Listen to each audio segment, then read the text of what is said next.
നമസ്കാരം. അംശുവിടെ മറ്റൊരു എപ്പിസോഡിലേക്ക് ഏവർക്കും സ്വാഗതം. മഹാരാഷ്ട്രയിലെ ഏറ്റവും പുതിയ വാർത്തകളും വിശേഷങ്ങളുമായി എല്ലാ ശനിയാഴ്ച വൈകിട്ട് 4:30 കൈലി ന്യൂസിൽ.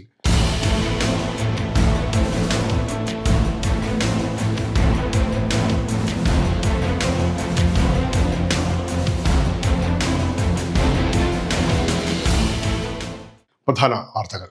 ഈ പരിപാടി നിങ്ങൾക്കായി സമർപ്പിക്കുന്നത് Amritveni Hair Elixir for Women. Azure Builders, building beyond blue. AI partner cyber square in association with mind gold solutions. Ajith ദാദയ്ക്ക് കണ്ണീരോടെ വിട നൽകി ബാരാമതി. മഹാരാഷ്ട്ര ഉപമുഖ്യമന്ത്രിയും NCP നേതാവുമായ അജിത് പവാറിന് അന്ത്യാഞ്ജലി അർപ്പിച്ച രാജ്യം. കേന്ദ്ര ആഭ്യന്തരമന്ത്രി അമിത്ഷാ, മുഖ്യമന്ത്രി ദേവേന്ദ്ര ഫഡ്നാവിസ്, ഉപമുഖ്യമന്ത്രി ഏക്നാഥ് ഷിൻഡെ ഉൾപ്പെടെ നിരവധി പ്രമുഖ നേതാക്കൾ സംസ്കാര ചടങ്ങിൽ പങ്കെടുത്തു. കഴിഞ്ഞ ദിവസം ബാരാമതിയിൽ വിമാനാപകടത്തിൽ മരിച്ച മഹാരാഷ്ട്ര ഉപമുഖ്യമന്ത്രിയും NCP നേതാവുമായ അജിത് പവാറിന്റെ സംസ്കാര ചടങ്ങുകളിൽ 10,000 പങ്കെടുത്തു. തങ്ങളുടെ പ്രിയപ്പെട്ട അജിത് ദാദയെ അവസാനമായി കാണുവാൻ വൻ ജനാവലിയാണ് ബാരാമതിയിൽ തടിച്ചുകൂടിയത്. കേന്ദ്ര ആഭ്യന്തരമന്ത്രി അമിത്ഷാ, മഹാരാഷ്ട്ര മുഖ്യമന്ത്രി ദേവേന്ദ്ര ഫഡ്നാവിസ്, NCP പിതാമഹൻ ശരത് പവാർ എന്നിവരുൾപ്പെടെ നിരവധി മുതിർന്ന നേതാക്കൾ സംസ്കാര ചടങ്ങുകളിൽ പങ്കെടുത്തു. അജിത് പവാറിന് ആദരസൂചകമായി മഹാരാഷ്ട്ര സർക്കാർ 3 ദിവസത്തെ സംസ്ഥാന ദുഃഖാചരണം പ്രഖ്യാപിച്ചു. अविश्वसनीय आहे, मनाला चटका लावणार आहे. माझ्याकरता तर वैयक्तिक एक दमदार आणि दिलदार अशा प्रकारचा मित्र या ठिकाणी सोडून गेलेला आहे. പവാറിന്റെ വിയോഗം സംസ്ഥാന രാഷ്ട്രീയ ചരിത്രത്തിലെ ഒരു സുപ്രധാന അധ്യായത്തിന്റെ അന്ത്യമാണ് കുറിക്കുന്നത്. महाराष्ट्र का एक बहुत बड़ा नुकसान उनके जाने से जो भर नहीं आए. മഹാരാഷ്ട്ര രാഷ്ട്രീയത്തെ പലവട്ടം ഞെട്ടിച്ച നേതാവ്, വിമത നീക്കത്തിലൂടെ അധികാര സമവാക്യങ്ങൾ മാറ്റിയെഴുതിയ NCPയുടെ ശക്തനായ മുഖം. അജിത് പവാറിന്റെ അപ്രതീക്ഷിത വിയോഗം NCPയുടെ ഭാവിയെയും മഹാരാഷ്ട്ര രാഷ്ട്രീയത്തിന്റെ അടുത്ത വഴിത്തിരിവിനെയും കുറിച്ചുള്ള നിർണായക ചോദ്യങ്ങളാണ് ഉയരുന്നത്. മഹാരാഷ്ട്രയിലെ പല രാഷ്ട്രീയ മാറ്റങ്ങൾക്ക് നേതൃത്വം നൽകിയ നേതാവാണ് അജിത് പവാർ. രാഷ്ട്രീയ അധികായകനായ ശരത് പവാറിനെ നിഷ്പ്രഭമാക്കാൻ പോലും അജിത് പവാറിന്റെ വിമത നീക്കങ്ങൾക്ക് കഴിഞ്ഞിരുന്നു. വിവിധ സർക്കാരുകളിൽ 6 തവണ സേവനമനുഷ്ഠിച്ചു. പൃഥ്വിരാജ് ചവാൻ, ദേവേന്ദ്ര ഫഡ്നാവിസ്, ഉദ്ധവ് താക്കറെ, ഏക്നാഥ് ഷിൻഡെ എന്നിവരുടെ മന്ത്രിസഭകളിൽ ഉപമുഖ്യമന്ത്രിയായി പ്രവർത്തിച്ചിട്ടുണ്ട്. മഹാരാഷ്ട്ര ഉപമുഖ്യമന്ത്രിയും NCP അധ്യക്ഷനുമായ അജിത് പവാറിന്റെ ആകസ്മിക വിയോഗം സംസ്ഥാന രാഷ്ട്രീയത്തിലും ഭരണത്തിലും വലിയ പ്രത്യാഘാതങ്ങൾ ഉണ്ടാകുമെന്ന് വിലയിരുത്തൽ. അജിത് പവാറിന്റെ വിയോഗത്തോടെ NCPയെ ആര് നയിക്കുമെന്ന ചോദ്യങ്ങൾ ഉയരുന്നതിനിടെ ചർച്ചകൾക്കിടയിൽ പാർട്ടിയെ നയിക്കുന്നതിൽ സുനേത്ര പവാറിന് നിർണായക പങ്ക് ലഭിക്കുമെന്ന വിലയിരുത്തലും ശക്തമാകുന്നു. അജിത് പവാറിന്റെ മരണത്തോടെ ഒഴിവായ ഉപമുഖ്യമന്ത്രി സ്ഥാനത്തേക്കാണ് ഭാര്യ സുനേത്ര പവാറിന്റെ പേര് പാർട്ടി നിർദ്ദേശിച്ചത്. മന്ത്രി ഛഗൻ ഭുജ്ബാലാണ് സുനേത്ര പവാറിന് ഈ ഉത്തരവാദിത്തത്തിന് ഏറ്റവും അനുയോജ്യമെന്ന് പരസ്യമായി അഭിപ്രായപ്പെട്ടത്. NCP working president Praful Patel പാർട്ടിക്കുള്ളിൽ എതിർപ്പില്ലെന്ന് വ്യക്തമാക്കി. അതേസമയം NCPയുടെ ഏത് തീരുമാനത്തെയും സ്വാഗതം ചെയ്യുമെന്ന് മുഖ്യമന്ത്രി ദേവേന്ദ്ര ഫഡ്നാവിസ് പറഞ്ഞു. कोई भी निर्णय जो होगा ये निर्णय राष्ट्रवादी कांग्रेस पार्टी लेगी. राष्ट्रवादी कांग्रेस पार्टी जो निर्णय लेगी हम उसके साथ खड़े रहेंगे. चाहे वो अजित पवार जी का परिवार हो या राष्ट्रवादी कांग्रेस पार्टी हो, इनके साथ पूरी ताकत के साथ സർക്കാർ के रूप में और भारतीय जनता पार्टी के रूप में हम खड़े. സുനേത്ര പവാർ സത്യപ്രതിജ്ഞ ചെയ്യുന്നതോടെ മഹാരാഷ്ട്രയുടെ ചരിത്രത്തിലെ ആദ്യ വനിതാ ഉപമുഖ്യമന്ത്രിയാകും.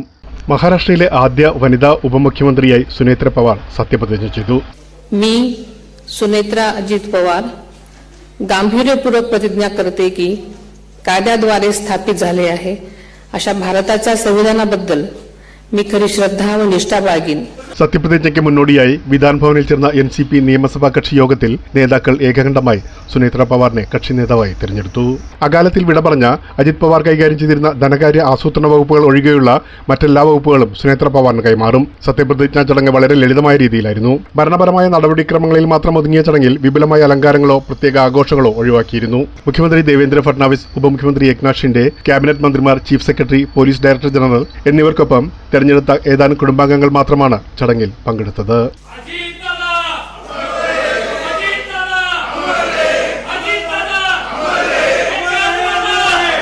ചരിത്ര നേട്ടത്തിനോടൊപ്പം ഭരണത്തിന്റെ വലിയ ഉത്തരവാദിത്തമാണ് സുനേത്ര പവാറിനെ കാത്തിരിക്കുന്നത്. മഹാരാഷ്ട്ര രാഷ്ട്രീയത്തിൽ ഈ നീക്കം പുതിയൊരു അധ്യായം തുറക്കുകയാണ്.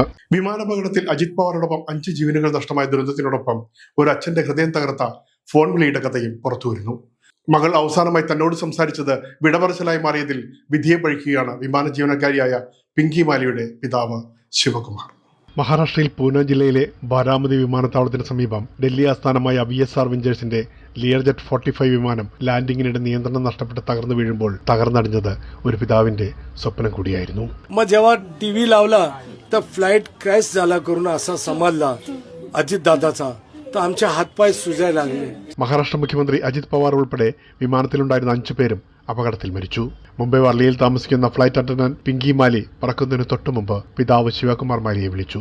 അജിത് ദാദയെ ഇറക്കിയ ശേഷം നാന്ദേഡിലേക്ക് പോകും, നമുക്ക് നാളെ സംസാരിക്കാം. काल मला फोन करून सांगितले की पप्पा मी अजितदादा पवार बरोबर बारामतीला जाणार आहे आणि तिकडनं मी नांदेडला जाईन, त्यांना ड्रॉप केला की. हे शेवटचे शब्द होते.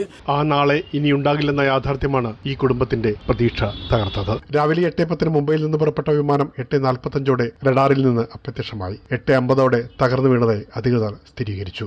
അപകട കാരണം കണ്ടുപിടിക്കാൻ എയർക്രാഫ്റ്റ് ആക്സിഡന്റ് ഇൻവെസ്റ്റിഗേഷൻ ബ്യൂറോയുടെ സംഘം അന്വേഷണം ആരംഭിച്ചു. चार्टर्ड फ्लाइट होता, त्याच्या इनबॉक्स मध्ये काय त्रुटी होती, काय कमी होती, काय टेक्निकल फॉल्ट होता, हे आता हे नंतरचा भाग आहे. पण मुलगी तर गमावला ना आम्ही ते काय करणार, इन्क्वायरी करू.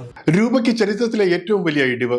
ഡോളറുമായുള്ള വിനിമയത്തിൽ ഇന്ത്യൻ രൂപയുടെ മൂല്യം റെക്കോർഡ് താഴ്ന്ന നിലയിൽ. വിദേശ നിക്ഷേപകരുടെ വ്യാപക പിൻവലിക്കൽ വിനിമയ വിപണിയെ കടുത്ത സമ്മർദ്ദത്തിലാക്കിയിരിക്കുകയാണ്. വിനിമയ വിപണിയിൽ രൂപയ്ക്ക് വീണ്ടും കനത്ത തിരിച്ചടി. ബുധനാഴ്ച വ്യാപാരത്തിനിടെ ഡോളറിനെതിരെ രൂപ 91.74 എന്ന റെക്കോർഡ് താഴ്ന്ന നിലവാരത്തിലെത്തി. ഇതുവരെയുണ്ടായതിൽ ഏറ്റവും വലിയ ഇടിവാണിത്. 68 പൈസയുടെ നഷ്ടത്തോടെ 91.65 രൂപയിലാണ് വ്യാപാരം അവസാനിപ്പിച്ചത്. ഇന്ത്യൻ വിപണിയിൽ നിന്ന് വിദേശ നിക്ഷേപ സ്ഥാപനങ്ങൾ വലിയ തോതിൽ പണം പിൻവലിക്കുന്നതാണ് രൂപയ്ക്ക് മേൽ സമ്മർദ്ദം വർദ്ധിപ്പിക്കുന്നത്. ജനുവരി മാസത്തിൽ മാത്രം 33,000 കോടി രൂപയുടെ ഓഹരികളാണ് വിദേശ നിക്ഷേപകർ വിറ്റഴിച്ചത്. 2025 മുഴുവൻ ചേർത്ത് ഈ വിറ്റഴിക്കൽ 1.66 ലക്ഷം കോടി രൂപ കടന്നിരിക്കുകയാണ്. ഗ്രീൻലാൻഡുമായി ബന്ധപ്പെട്ട അമേരിക്കയും യൂറോപ്യൻ യൂണിയൻ രാജ്യങ്ങളും തമ്മിലുള്ള രാഷ്ട്രീയ സംഘർഷങ്ങളും തീരുവ ഭീഷണികളും ആഗോള വിപണികളെ അസ്ഥിരമാക്കി. ഇതിന്റെ പ്രതിഫലനമായാണ് ഇന്ത്യൻ വിപണിയിൽ നിന്ന് വിദേശ നിക്ഷേപകർ പിന്മാറുന്നത്. ഡിസംബർ 16 രേഖപ്പെടുത്തിയ 91.14 രൂപയായിരുന്നു ഇതുവരെ രൂപയുടെ താഴ്ന്ന നിലവാരം. ബുധനാഴ്ച രാവിലെ 91.05 വ്യാപാരം തുടങ്ങിയത്. ഉച്ചയ്ക്ക് ശേഷം രൂപ കുത്തനെ ഇടിഞ്ഞ് 91.74 നിലവാരത്തിലെത്തി. 2026 ഇതുവരെ രൂപ 1.98% മൂല്യനഷ്ടം നേരിട്ടു. ആഗോള അനിശ്ചിതത്വവും വിദേശ മൂലധന പിൻവലിക്കലും തുടർന്നാൽ രൂപയ്ക്ക് മേൽ സമ്മർദ്ദം തുടരാനാണ് സാധ്യത. മഹാരാഷ്ട്രയിൽ നടന്ന ലോങ് മാർച്ചിലെ പ്രധാന ആവശ്യങ്ങൾ അംഗീകരിച്ചതായി മുഖ്യമന്ത്രി ദേവേന്ദ്ര ഫഡ്നാവിസ്. നാസിക്കിൽ നിന്ന് മുംബൈയിലേക്ക് നടന്ന കർഷകരുടെയും ആദിവാസികളുടെയും ലോങ് മാർച്ചിലെ ആവശ്യങ്ങളാണ് സർക്കാർ അംഗീകരിച്ചത്. മഹാരാഷ്ട്രയിൽ നാസിക്കിൽ നിന്ന് മുംബൈയിലേക്ക് നടന്ന CPIM അഖിലേന്ത്യാ കിസാൻ സഭയുടെ ലോങ് മാർച്ചുമായി ബന്ധപ്പെട്ട ആവശ്യങ്ങൾ മുംബൈയിലെ മന്ത്രാലയത്തിൽ നടന്ന യോഗത്തിൽ വിശദമായി ചർച്ച ചെയ്തു. റവന്യൂ മന്ത്രി ചന്ദ്രശേഖർ ബാവൻകുലെ, ജലസേചന മന്ത്രി ഗിരീഷ് മഹാജൻ, ആദിവാസി വികസന മന്ത്രി അശോക് ഉയിക്കെ, സ്കൂൾ വിദ്യാഭ്യാസ മന്ത്രി ദാദാസാഹേബ് ബോസെ, വനം മന്ത്രി ഗണേഷ് നായക് എന്നിവരുമായി കിസാൻ സഭ പ്രതിനിധി സംഘം ചർച്ച നടത്തി. തുടർന്ന് മുഖ്യമന്ത്രി ദേവേന്ദ്ര ഫഡ്നാവിസിന്റെ ഔദ്യോഗിക വസതിയായ വർഷയിലെത്തി പ്രതിനിധി സംഘം കൂടിക്കാഴ്ച നടത്തി. യോഗത്തിൽ അംഗീകരിച്ച എല്ലാ ആവശ്യങ്ങളും നടപ്പാക്കുമെന്ന് മുഖ്യമന്ത്രി ഉറപ്പു നൽകി. നടപ്പാക്കലിൽ വീഴ്ച വരാതിരിക്കാൻ മന്ത്രിതലത്തിൽ സ്ഥിരം ഫോളോ അപ്പ് നടത്തുമെന്നും അറിയിച്ചു. വനാവകാശ നിയമപ്രകാരം സമർപ്പിച്ച എല്ലാ അവകാശവാദങ്ങളും പുനഃപരിശോധിക്കാൻ തീരുമാനിച്ചു. ഓരോ ജില്ലയിലും മുതിർന്ന ഉദ്യോഗസ്ഥർ ഉൾപ്പെടുന്ന സമിതികൾ രൂപീകരിച്ച് 3 മാസത്തിനകം വനഭൂമി കൈവശമുള്ള കർഷകർക്ക് നീതി ഉറപ്പാക്കുമെന്ന് യോഗത്തിൽ തീരുമാനമായി. ആദിവാസി മേഖലകളിലൂടെ പടിഞ്ഞാറോട്ട് കടലിലേക്ക് ഒഴുകുന്ന വെള്ളം പ്രാദേശികർക്കും മഹാരാഷ്ട്രയിലെ വരൾച്ച ബാധിത പ്രദേശങ്ങൾക്ക് ലഭ്യമാക്കാൻ ചെക്ക് ഡാമുകളും മറ്റു പദ്ധതികളും നടപ്പാക്കുമെന്ന് സർക്കാർ അറിയിച്ചു. പെസ നിയമപ്രകാരം ഒഴിവുകൾ പൂരിപ്പിക്കുക, കർഷകർക്ക് പകൽ വൈദ്യുതി നൽകുക, സ്കൂൾ പോഷകാഹാര ജീവനക്കാരുടെ വേതനം വർദ്ധിപ്പിക്കുക, ഗ്രാമീണ ആദിവാസി മേഖലകളിൽ അധ്യാപക നിയമനം നടത്തുക തുടങ്ങിയ ആവശ്യങ്ങളും അംഗീകരിച്ചു. ലോങ് മാർച്ചിന്റെ തുടർ നടപടികളിലും സമരം പിൻവലിക്കുന്നതിലും അന്തിമ തീരുമാനം കിസാൻ സഭയുടെ സംസ്ഥാന നേതൃത്വവുമായി ചർച്ച ചെയ്ത് പ്രഖ്യാപിക്കുമെന്ന് നേതാക്കൾ അറിയിച്ചു. ദാവോസിൽ നടന്ന ലോക സാമ്പത്തിക ഫോറത്തിന്റെ ഭാഗമായി മഹാരാഷ്ട്രയ്ക്ക് വൻ നിക്ഷേപ നേട്ടമെന്ന് സർക്കാർ അവകാശപ്പെടുന്നു. 30 ലക്ഷം കോടി രൂപയുടെ നിക്ഷേപ ധാരണാപത്രങ്ങളിൽ ഒപ്പുവെച്ചതായി മുഖ്യമന്ത്രി ദേവേന്ദ്ര ഫഡ്നാവിസ് അറിയിച്ചു. എന്നാൽ ഈ കണക്കുകളെ ചോദ്യം ചെയ്ത് പ്രതിപക്ഷം രംഗത്ത്. സ്വിറ്റ്സർലൻഡിലെ ദാവോസിൽ നടന്ന ലോക സാമ്പത്തിക ഫോറത്തിൽ മഹാരാഷ്ട്ര സർക്കാർ 30 ലക്ഷം കോടി രൂപയുടെ നിക്ഷേപ ധാരണാപത്രങ്ങളിൽ ഒപ്പുവെച്ചതായി മുഖ്യമന്ത്രി ദേവേന്ദ്ര ഫഡ്നാവിസ് പറഞ്ഞു. तर मला सांगताना आनंद वाटतो की महाराष्ट्रातल्या वेगवेगळ्या भागात आलेली इन्व्हेस्टमेंट आहे. काही नवीन क्षेत्र देखील इन्व्हेस्टमेंट करता खुले झालेले आहेत. വ്യവസായം, സേവന മേഖല, കൃഷി, സാങ്കേതിക വിദ്യ എന്നിവ ഉൾപ്പെടെയുള്ള മേഖലകളിലായി ഈ നിക്ഷേപങ്ങളിലൂടെ 40 ലക്ഷം തൊഴിലവസരങ്ങൾ സൃഷ്ടിക്കാനാകുമെന്നാണ് സർക്കാർ വിലയിരുത്തുന്നത്. ഇതോടൊപ്പം 710 കോടി രൂപയുടെ വിവിധ പദ്ധതികളുമായി ബന്ധപ്പെട്ട ചർച്ചകൾ ഇപ്പോഴും പ്രാഥമിക ഘട്ടത്തിലാണെന്നും അടുത്ത 2 മാസത്തിനുള്ളിൽ കൂടുതൽ ധാരണാപത്രങ്ങൾ യാഥാർത്ഥ്യമാകുമെന്നും മുഖ്യമന്ത്രി വ്യക്തമാക്കി. ഒപ്പുവെച്ച ധാരണാപത്രങ്ങളിൽ 83% വിദേശ നിക്ഷേപങ്ങളാണെന്നും 3 മുതൽ 7 വർഷത്തിനുള്ളിൽ നിക്ഷേപങ്ങൾ നടപ്പിലാകുമെന്നും ഫഡ്നാവിസ് വ്യക്തമാക്കി. അതേസമയം ദാവോസിലെ നിക്ഷേപ അവകാശവാദങ്ങളെ ചോദ്യം ചെയ്ത് പ്രതിപക്ഷം രംഗത്തെത്തി. 30 ലക്ഷം കോടി രൂപയുടെ ധാരണാപത്രങ്ങൾ എന്ന മുഖ്യമന്ത്രിയുടെ പ്രഖ്യാപനത്തിൽ വ്യക്തത വരുത്തണമെന്നാവശ്യപ്പെട്ട് മുൻ മുഖ്യമന്ത്രി പൃഥ്വിരാജ് ചവാൻ ധവളപത്രം आവശ്യപ്പെട്ടു. आणि प्रत्येक वेळेला तुम्ही इतके लाख कोटी तितके लाख कोटीचे आकडे सांगता. आम्हाला सांगणं यातले किती उद्योग प्रत्यक्ष रूपाने कार्यान्वित झालेत.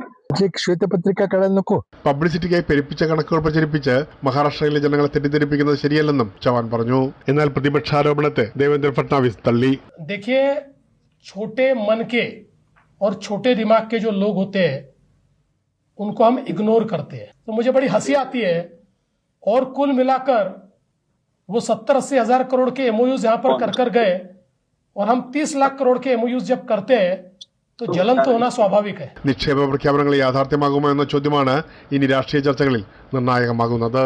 ബോളിവുഡ് സംഗീത ലോകത്തെ ഞെട്ടിച്ച് വിരമിക്കൽ പ്രഖ്യാപനവുമായി പ്രശസ്ത പിന്നണി ഗായകൻ അരിജിത് സിംഗ്. ആധുനിക ഹിന്ദി സിനിമയിലെ പ്രണയഗാനങ്ങളുടെ ആത്മാവായി മാറിയ ഗായകൻ സിനിമകളിലെ പിന്നണി ഗാനരംഗത്ത് നിന്ന് പിന്മാറുന്നുവെന്ന തീരുമാനം ഇൻസ്റ്റാഗ്രാമിലൂടെയാണ് അറിയിച്ചത്. ആധുനിക ഹിന്ദി സിനിമയിലെ പ്രണയഗാനങ്ങളുടെ ആത്മാവായ അരിജിത് സിംഗ് പിന്നണി ഗാനരംഗത്ത് നിന്ന് പിന്മാറുന്നു. ഇൻസ്റ്റാഗ്രാമിലൂടെ പ്രഖ്യാപിച്ച തീരുമാനമാണ് ആരാധകരെ അമ്പരപ്പിച്ചത്.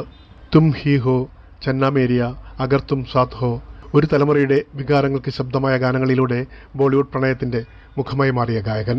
ഇത് അത്ഭുതകരമായൊരു യാത്രയായിരുന്നു എന്ന കുറിപ്പോടെയാണ് സിനിമയിൽ നിന്ന് പിന്മാറിയാലും സംഗീതം ഉപേക്ഷിക്കില്ലെന്ന് അരിജിത്ത് വ്യക്തമാക്കിയത്.